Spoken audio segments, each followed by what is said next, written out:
నమస్తే, welcome to spotlight.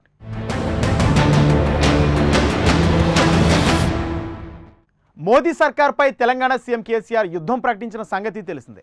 గత కొంతకాలం నుండి కేంద్రం వైఖరిపై పెద్ద ఎత్తున విరుచుకుపడుతున్నారు గులాబీ బాస్. దేశంలోని లౌకికవాద శక్తులన్నింటినీ ఒకతాటిపైకి తీసుకొచ్చేందుకు కేసీఆర్ చేస్తున్న ప్రయత్నాలకు దేశవ్యాప్తంగా మద్దతు లభిస్తుంది. ఇందుకు ప్రధాని మోదీని టార్గెట్ చేయడం వెనుక కేసీఆర్ ప్లాన్ ఏంటి? దేశంలో అనుకున్నట్లే మూడో కూటమి ఏర్పడబోతుందా? బీజేపీ కాంగ్రెస్ను కాదని ప్రాంతీయ పార్టీలు జట్టు కడుతున్నాయా? మోదీని ఆ నలుగురు ఢీకొట్టగలరా? దేశంలో శరవేగంగా మారుతున్న రాజకీయ పరిణామాలు దేనికి సంకేతం? దేశ రాజకీయాల్లో క్రియాశీల పాత్ర పోషించేందుకు సిద్ధమని ప్రకటిస్తున్న కేసీఆర్ ఆ దిశగా ప్రయత్నాలు వేగవంతం చేశారు. జాతీయ రాజకీయాలపై ఇప్పుడు పూర్తి స్థాయిలో దృష్టి సారించారాయన. రాష్ట్ర సమస్యలపై కేంద్రంలోని బీజేపీ ప్రభుత్వం వివక్ష చూపుతోందంటూ కేసీఆర్ గత కొన్నాళ్లుగా నిప్పులు చెరుగుతున్నారు. బీజేపీని బంగాళాఖాతంలో కలపాలని, కేంద్రంలోని నరేంద్ర మోదీ ప్రభుత్వాన్ని తరిమి కొట్టాలని పిలుపునిస్తున్న గులాబీ దళపతి ఆ దిశగా కార్యాచరణ కూడా ప్రారంభించారు.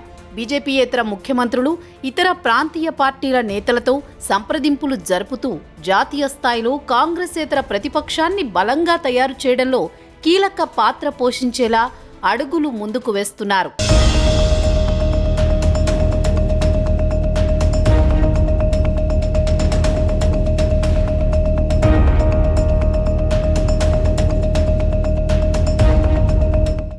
దశాబ్దాలుగా సమాఖ్య స్ఫూర్తిని దెబ్బతీయడంలో కాంగ్రెస్, బీజేపీది ఒకే తరహా విధానమని ఆరోపిస్తున్న ప్రాంతీయ పార్టీలు జాతీయ స్థాయిలో కొత్త కూటమిగా ఏర్పడే అవకాశాలున్నట్లు టీఆర్ఎస్ వర్గాల్లో చర్చ జరుగుతోంది.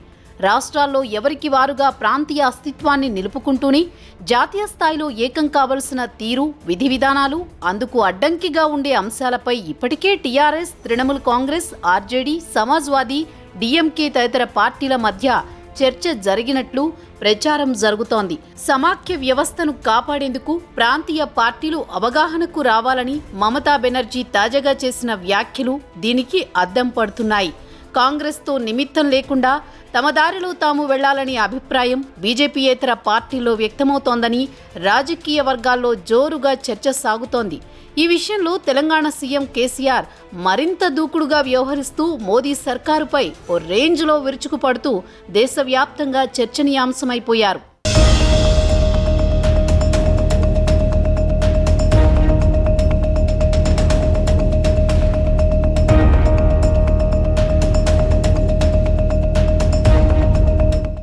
ఒక్క కేసీఆర్ అనే కాదు, దేశవ్యాప్తంగా యాంటీ మోదీ స్లోగన్ను జపిస్తున్నాయి ప్రాంతీయ పార్టీలు. ఇందుకోసం రీజనల్ పార్టీలు ఐక్యంగా కదలాల్సిన అవసరం ఉందనే చర్చలు పెడుతున్నాయి.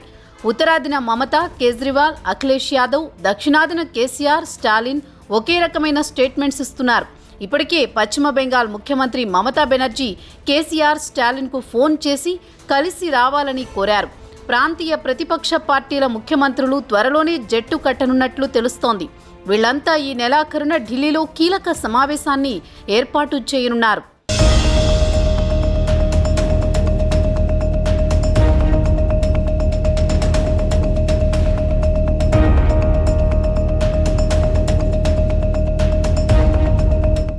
తాజాగా మరో కీలక పరిణామం చోటు చేసుకుంది. మాజీ ప్రధాని, కర్ణాటకకు చెందిన జేడీఎస్ అధినేత హెచ్డి దేవేగౌడ కేసీఆర్కి ఫోన్ చేయడం ప్రాధాన్యతను సంతరించుకుంది. మతతత్వ రాజకీయాలకు వ్యతిరేకంగా పోరాడుతున్నందుకు సీఎం కేసీఆర్ను దేవేగౌడ అభినందించినట్లు తెలుస్తోంది. కేంద్రంపై కేసీఆర్ పోరాటానికి అండగా ఉంటామని ఆయన హామీ ఇచ్చినట్లు సమాచారం. కాగా తాను త్వరలోనే బెంగళూరుకు వచ్చి సమావేశం అవుతానని ఈ సందర్భంగా సీఎం కేసీఆర్ దేవేగౌడకు తెలిపారు. ఇక బుధవారం సీఎం కేసీఆర్కు ఫోన్ చేసిన మహారాష్ట్ర ముఖ్యమంత్రి ఉద్ధవ్ ఠాక్రే కేసీఆర్ చేస్తున్న పోరాటానికి సంపూర్ణ మద్దతు తెలిపారు. కేసీఆర్ కొత్త పార్టీ పెట్టాలి, దేశవ్యాప్తంగా కొత్త పార్టీ తీసుకొస్తే బాగుంటుందని అభిప్రాయం వ్యక్తం చేస్తుంది సార్. ఏమన్నా అందరి కోరికైతే పెడదాం, దానికి ఏమన్నా పెద్ద కథ. సీఎం గారు దేశం పెడదామండి, అట్లా అంత అవసరం ఏర్పడితే తప్పకుండా పెడదాం. ఎందుకు పెట్టకూడదు? కేసీఆర్కి దమ్ము లేదా, అధికారం లేదా? ఎందుకు పెట్టకూడదండి? మస్తు ఆత్మవిశ్వాసం లేని సన్నాసులు ఉంటారు ఎప్పుడు కూడా. నేను టీఆర్ఎస్ పెట్టినప్పుడు చూడలేదా? పిల్లి రాగాలు, కూని రాగాలు, మక్కల పుట్టింది, పబ్బల పోతుంది, పుబ్బల పోతుంది, తెలంగాణ అవుతుందంటవా అని మాట్లాడిన వాళ్ళని చూడలే. టీఆర్ఎస్ పుట్టినాడు ఏమన్నారండి? ఇది ప్రజాస్వామ్యం బాబు. ప్రజలు అనుకున్న నాడు తలకిందులు అవుతాయి. పెద్ద issue. What will happen I don't know, but things will happen. You will see it.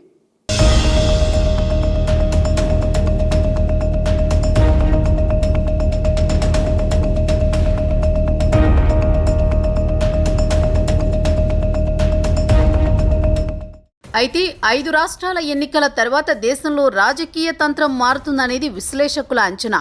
ఉత్తరప్రదేశ్లో బీజేపీ భారీ మెజారిటీతో గెలిస్తే గనక ప్రాంతీయ పార్టీలు కొంతకాలం సైలెంట్ అవుతాయని అంటున్నారు.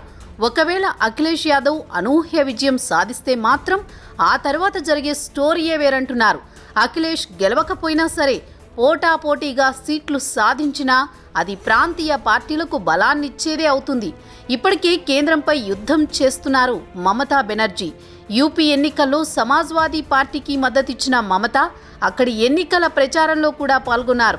కేసీఆర్ కూడా ఎస్పీ గెలవాలనే కోరుకుంటున్నారు. దేశ రాజకీయాలకు ఉత్తరప్రదేశ్ కీలకం కావడంతో అక్కడ బీజేపీకి దెబ్బ పడితే చాలన్నది ప్రాంతీయ పార్టీల ఆలోచన. అటు కేజ్రీవాల్ కూడా మంచి దూకుడు మీద ఉన్నారు. ఈ 5 రాష్ట్రాల ఎన్నికల్లో ఆమ్ ఆద్మీ పార్టీ బలం పెరిగితే ఆటోమేటిక్గా ప్రాంతీయ పార్టీల బలం కూడా పెరుగుతుంది. మమతా, అఖిలేష్, కేజ్రీవాల్, కేసీఆర్, స్టాలిన్ వీళ్లంతా ప్రాంతీయ పార్టీలన్నీ ఏకమవ్వాలని కోరుకుంటున్నారు. బీజేపీయేతర, కాంగ్రెసేతర కూటమి ఉండాల్సిందేనన్నది ప్రాంతీయ పార్టీల టార్గెట్గా కనిపిస్తోంది. అందుకే థర్డ్ ఫ్రంట్ లేదంటే ఫెడరల్ ఫ్రంట్ ఏర్పాటుకు కసరత్తు చేస్తున్నారు. లేదంటే తానే కొత్త జాతీయ పార్టీ పెడతానంటూ ఓ అడుగు ముందుకు వేశారు కేసీఆర్. ఏదైనా యూపీ ఎన్నికల ఫలితాలను బట్టి ప్రాంతీయ పార్టీల దూకుడు ఎలా ఉంటుందన్నది తేలిపోతుంది.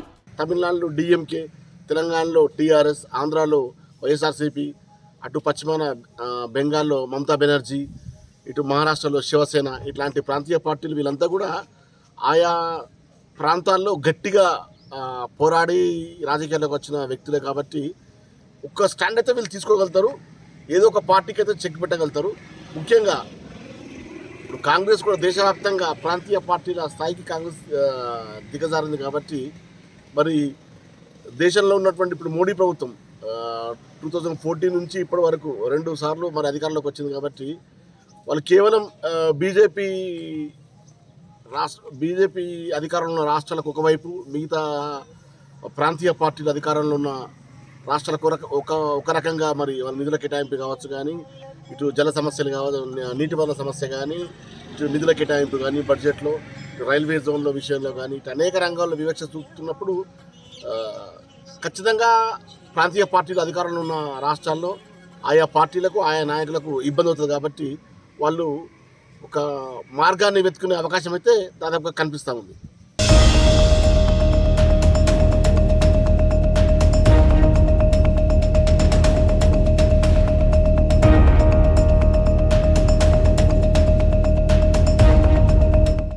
దేశంలో కొన్నేళ్లుగా నరేంద్ర మోదీ హవా నడుస్తోంది. పివి నరసింహారావు, వాజ్పేయి తర్వాత దేశానికి ఓ బలమైన నాయకుడి అవసరం ఏర్పడింది.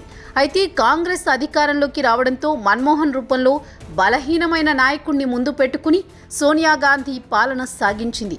ఆ సమయంలో బలమైన నాయకుడి కొరత స్థానాన్ని నరేంద్ర మోదీ అందిపుచ్చుకున్నారు. బీజేపీలో చరిష్మా ఉన్న నేతగా పేరు తెచ్చుకుని బీజేపీకి ఆశాకిరణంగా మారారు. అప్పటికే 10 ఏళ్లు కాంగ్రెస్ పాలన చూసిన జనం మోదీ వైపు మొగ్గారు. అలా ప్రధాని పీఠం అలంకరించిన మోదీకి ఇప్పుడు దేశంలో ఎదురు లేకపోయింది. ఎదురు లేదు అని చెప్పే కంటే ఆయనకు ధీటుగా కనిపించే నాయకుడు లేడు అని చెప్పడం కరెక్ట్.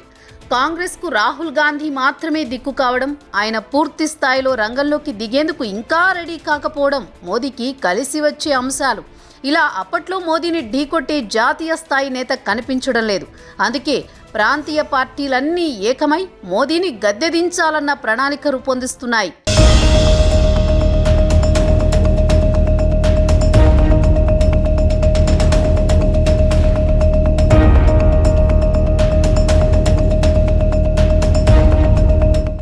పశ్చిమ బెంగాల్లో మమతా బెనర్జీ లేడీ టైగర్ అని చెప్పొచ్చు. వరుసగా 3వ ఆమె అధికారంలోకి వచ్చిందంటే ఆ పవర్ అర్థం చేసుకోవచ్చు. ఇక తెలంగాణలో కేసీఆర్, ఆయన కూడా 2 సార్లు వరుసగా అధికారంలోకి వచ్చారు. 3వ వ్యక్తి స్టాలిన్. ఇటీవలే సీఎం పదవి చేపట్టిన స్టాలిన్కు అధికార క్రీడ కొత్త కాదు. వయోధికుడైన తండ్రి కరుణానిధిని ముందుంచి రాజకీయం నెరపిందంతా ఆయనే. ఆ తర్వాత శివసేన నేత మహారాష్ట్ర సీఎం ఉద్ధవ్ ఠాక్రే కూడా మోదీకి ఇప్పుడు వ్యతిరేకంగానే ఉన్నారు. అలా మమత, కేసీఆర్, స్టాలిన్, ఉద్ధవ్ ఈ నలుగురు సీఎంలు మోదీపై పోరాటానికి సిద్ధమవుతున్నారు. మరి వీరి పోరాటం గెలుస్తుందా? వారు ఐక్యంగా పోరాడగలరా? మోదీ ఆట కట్టించగలరా? ఇవే ఇప్పుడు దేశ రాజకీయాల్లో హాట్ టాపిక్గా మారిన విషయాలు. ప్రజల ఆకాంక్షల్ని నెరవేర్చడంలో జాతీయ పార్టీలు ఘోరంగా విఫలమని చెప్పేసి నేను భావిస్తా ఉన్నాను.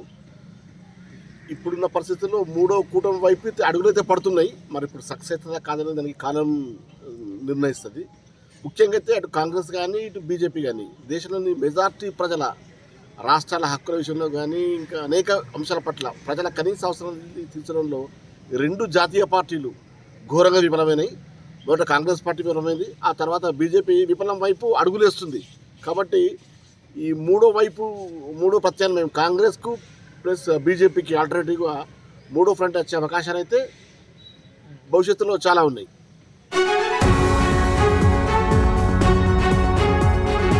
ఇప్పటివరకు కేసీఆర్ మోదీకి తెరచాటు మిత్రుడంటూ టీ కాంగ్రెస్ ఆరోపించింది. అయితే ఈ మధ్య ప్రెస్ మీట్లలో కేంద్రంపై కేసీఆర్ ఊహించని రీతిలో విరుచుకుపడుతున్నారు. కేంద్రం తీరుపై ఫుల్ ఫైరింగ్లో ఉన్నారు. ఢిల్లీతో ఢీ అంటే ఢీ అంటున్నారు. సందు చెక్కడం ఆలస్యం, మోదీపై విమర్శలు గుప్పిస్తూ దూసుకువెళ్తున్నారు. దేశంలో కాంగ్రెస్ బలహీనపడిన నేపథ్యంలో బీజేపీని ఎదుర్కొనే సత్తా మూడో కూటమికి ఉందా? కేసీఆర్ నెక్స్ట్ ప్లాన్ ఏంటి? బీజేపీయేతర కాంగ్రెసేతర సీఎంలు అందరూ ఒక్కతాటిపైకొచ్చి కేంద్రంపై పోరును ఉధృతం చేయాలని భావిస్తున్నారు. అయితే ఒడిషా సీఎం నవీన్ పట్నాయక్, ఆంధ్రప్రదేశ్ సీఎం జగన్ మాత్రం ప్రస్తుతానికి బీజేపీ అనుకూల వైఖరిని అవలంబిస్తుండగా కేరళ సీఎం పినరయి విజయన్ మాత్రం విపక్ష సీఎంలతో కలిసే అవకాశం ఉంది. పార్టీల పరంగా బీజేపీతో యుద్ధం చేస్తోన్న మరో ఇద్దరు ముఖ్యులు SP chief Akhilesh Yadav, BSP chief Mayawati కూడా ముందుకొస్తే గనక నాన్ బీజేపీ, నాన్ కాంగ్రెస్ కూటమి మరింత బలోపేతమవుతుంది.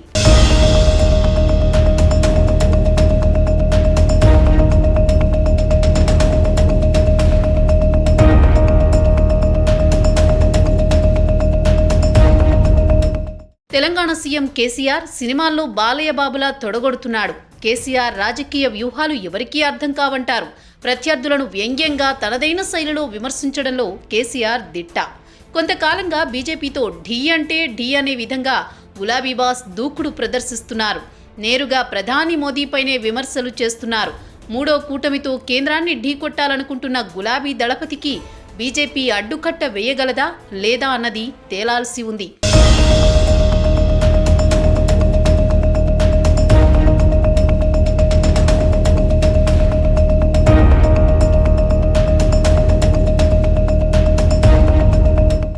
బడ్జెట్ రోజైన ఫిబ్రవరి 1వ తేదీన హైదరాబాద్లో 2.5 గంటల పాటు జరిగిన మీడియా సమావేశంతో కేసీఆర్ ప్రసంగం వింటే మోదీని దించాలన్న కేసీఆర్ లక్ష్యం ఏపాటిదో స్పష్టమవుతోంది. కేసీఆర్ వరుస మీడియా సమావేశాలు, బహిరంగ సభల్లో ప్రధాని మోదీపై విరుచుకుపడుతున్నారు. ఆదివారం జరిగిన రెండో సుదీర్ఘ మీడియా సమావేశంలో కేసీఆర్ తన రేంజ్ మరింత పెంచుకున్నారు. అమెరికా ఎన్నికల్లో ఓడిపోయిన డొనాల్డ్ ట్రంప్కు మోదీ ప్రచారం చేయడంపై కేసీఆర్ మాట్లాడారు. కాంగ్రెస్ అధినేత రాహుల్ గాంధీ గురించి బాధ్యతారాహిత్యంగా మాట్లాడిన అస్సాం ముఖ్యమంత్రి హిమంత బిశ్వశర్మపై మండిపడ్డారు. వాట్సాప్ ద్వారా బీజేపీ తప్పుడు ప్రచారం చేస్తోందని ఆరోపించారు. ఎన్డీఏ ప్రభుత్వం సంస్కరణల ముసుగులో విద్యుత్ రంగాన్ని అమ్ముకుంటోందని ఆరోపించారు. జాతీయ అంశాలపై హిందీ, ఇంగ్లీష్లో విస్తృతంగా మాట్లాడుతూ దేశం మొత్తం తన వైపు చూసేలా చేసుకున్నారు కేసీఆర్. ఈ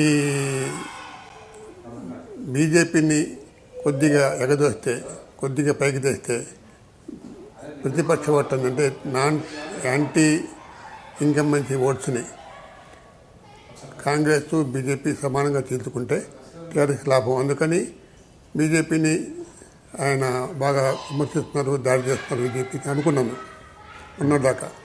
కానీ మొన్న ఆదివారం నాటి ప్రెస్ కాన్ఫరెన్స్ చూసిన తర్వాత ఇక తిరుగు రాలేని వేగంగా ముందుకెళ్తున్నారు. వెనక్కి చూసే పరిస్థితి కనపట్లేదు.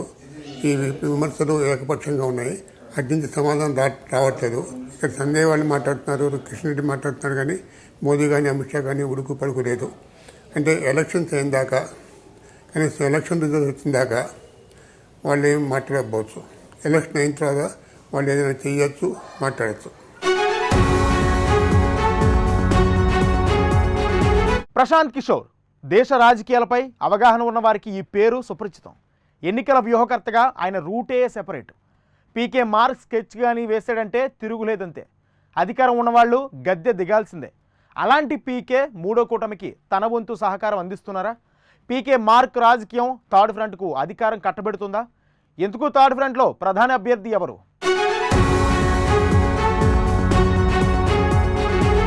ఎన్నికల వ్యూహకర్త ప్రశాంత్ కిషోర్ గురించి ప్రత్యేకంగా చెప్పక్కర్లేదు. మూడో కూటమికి తెర వెనుక వ్యూహాలు రచిస్తోంది పీకేనే అన్న టాక్ వినిపిస్తోంది. కేంద్రంలో ఆక్టోపస్లా పాతుకుపోయిన బీజేపీ సర్కార్ను గద్దెదించేందుకు పీకే సహకారం తప్పనిసరి అని మమత, కేసీఆర్ లాంటి నేతలు భావిస్తున్నారట. ఈ నేపథ్యంలో రంగంలోకి దిగిన పీకే అన్ని ప్రాంతీయ పార్టీలతో సమాలోచనలు జరుపుతున్నారట.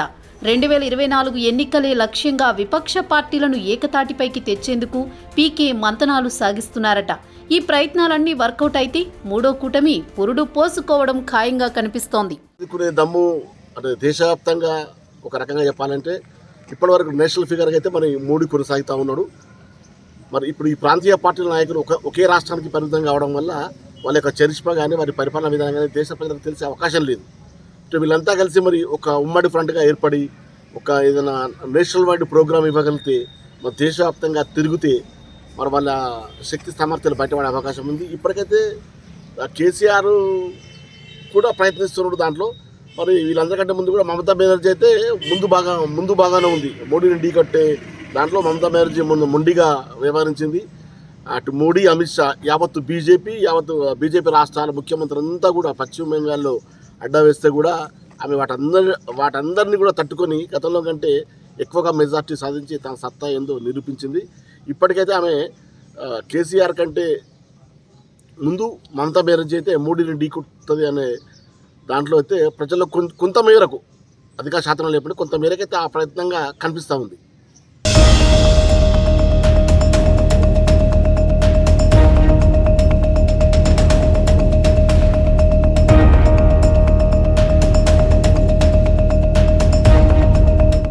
కేసీఆర్ భావి ప్రధాని అంటూ అప్పుడే గులాబీ శ్రేణులు నినదిస్తున్నాయి.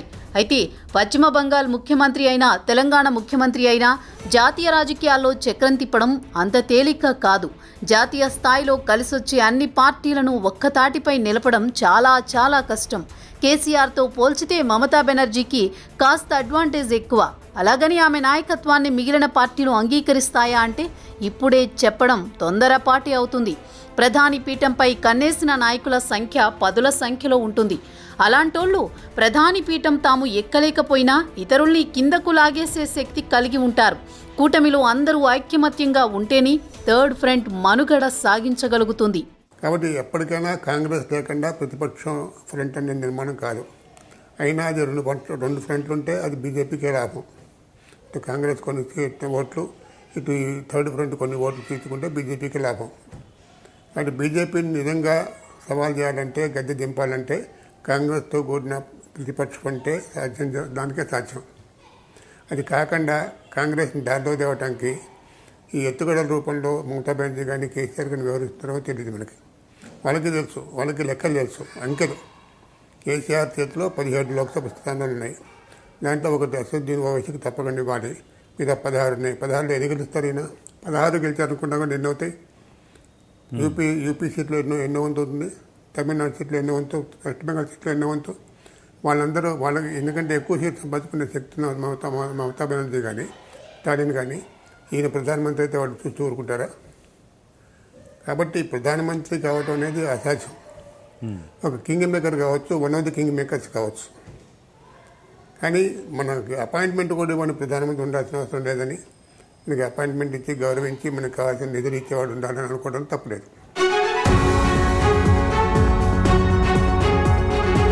రాజకీయాల్లో ఉన్నవారికి అధికారంపై యావ ఉండడం సహజం, అందులో తప్పేమీ లేదు. ప్రజా సంక్షేమం కాంక్షించే నాయకులు ఖచ్చితంగా అధికారంలో ఉండాల్సిందే. ముఖ్యమంత్రులుగా పనిచేసిన వారికి దేశాన్ని ఏలాలన్న ఆకాంక్ష ఉండడంలో వింతేమీ లేదు.